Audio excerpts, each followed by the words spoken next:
अकोला जिल्ह्यातील तेल्हारा तालुक्यातील शिरसोली येथे पांढरी युद्धभूमी म्हणून प्रसिद्ध असलेल्या ठिकाणी 29 नोव्हेंबर रोजी भव्य शौर्य दिन साजरा करण्यात आला। हजारो नागरिकांसह विविध शाळांमधील विद्यार्थ्यांनी उपस्थित राहून हुतात्म्यांना मानवंदना दिली। विशेष म्हणजे माजी सैनिकांची उपस्थिती आणि शिवकालीन शस्त्रागाराचे प्रदर्शन कार्यक्रमाचे मोठे आकर्षण ठरले। 1803 मध्ये 7 दिवस चाललेल्या मराठी ब्रिटिश युद्धातील शूरवीरांना पुष्पचक्र अर्पण करून श्रद्धांजली अर्पण करण्यात आली। यानंतर खोटरे विद्यालयाचे तृप्ती चिंचोळकर हिने प्रभावी पोवाडा सादर केला। श्रुती ठोकर आणि सेजल घोये यांनी मनोगत व्यक्त केले।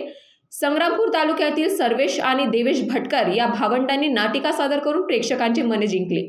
तर अडगाव येथे समृद्धी काळे हिने सादर केलेल्या शिवगर्जनेने वातावरणात जोश निर्माण झाला। कार्यक्रमाला मान्यवरांची मोठी उपस्थिती होती। वंचित बहुजन आघाडीचे युवा नेते सुजात आंबेडकर यांनीही उपस्थित राहून हुतात्म्यांना मानवंदना दिली। दरम्यान गावातील सुट्टीवर आलेले सैनिक विवेक ताकोते, सचिन कागदे आणि गौरव कापडे यांचा आयोजकांकडून सत्कार केला गेला। अकोलावरून सचिन पाटील यांची रिपोर्ट, महान्यूज 7।